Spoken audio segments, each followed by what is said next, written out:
Hola, bienvenidos damas y caballeros al programa de entrevistas SJE, donde el día de hoy tenemos el agrado de entrevistar a una exalumna actualmente experta en matemática, licenciada de Oxford, y el día de hoy nos viene a explicar un poco acerca de las semejanzas y homotecias. Para esto nos vamos con nuestro entrevistador estrella. Muchas gracias por la cálida bienvenida, y acá con un aplauso recibimos a Constanza Valderrama, que nos enseñará lo fundamental de semejanzas y homotecias. Muchas gracias. Me gustaría partir con la semejanza de figuras geométricas. Para comenzar esto, tenemos que saber que dos figuras geométricas son semejantes si tienen la misma forma, pero no necesariamente el mismo tamaño, siempre y cuando sus ángulos sean congruentes y sus lados correspondientes son proporcionales. ¡Qué interesante! ¿Podría explicarnos la razón de semejanza?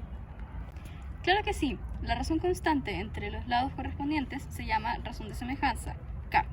Y es también la razón entre los elementos lineales correspondientes, incluida la razón entre los perímetros respectivos. La razón de las áreas, en cambio, es igual al cuadrado de la razón semejanza K, 2. Suena muy complejo. ¿Podrías darnos algunos ejemplos en la vida real para comprender mejor? Con mucho gusto. Por ejemplo, una fotografía de tamaño 10 por 15 centímetros y su ampliación con tamaño 40 por 60 centímetros. Son semejantes y guardan la misma proporción, tanto a lo ancho como a lo largo. Ahora, con la semejanza de triángulos. Para que dos o más triángulos sean semejantes, deben contar con los siguientes requisitos. Dos triángulos son semejantes si tienen dos ángulos iguales. El teorema de Tales considera que el teorema fundamental de la semejanza de los triángulos y establece lo siguiente.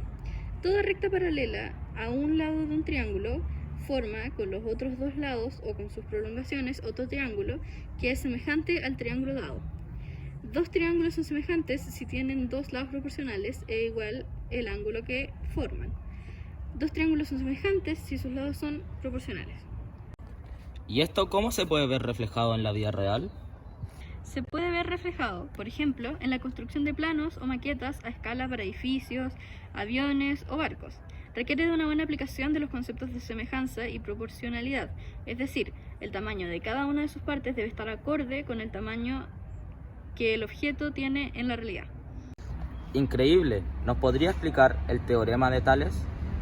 Claro, el teorema de Tales se considera el teorema fundamental de la semejanza de triángulos y establece lo siguiente.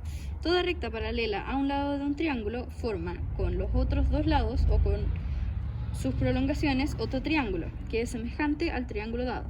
Algunos ejemplos de estos son un poste de luz de 12 metros de alto que proyecta una sombra de 5 metros a cierta hora del día. ¿Qué altura tendría un árbol cercano que proyecta una sombra de 4 metros a la misma hora? En este caso podemos aplicar el teorema de Tales porque los triángulos formados son semejantes, es decir, sus lados son proporcionales. También sirve para calcular alturas de edificios teniendo referencias de otros elementos que sí nos es fácil de medir, como por ejemplo un árbol, y ayudándonos con los rayos del sol, las proyecciones de sombra, etc. ¡Wow! Se nota que sabes mucho. Por último, ¿la homotecia tiene que ver con algo en estos temas? Sí, está totalmente relacionado. Mira, te explico.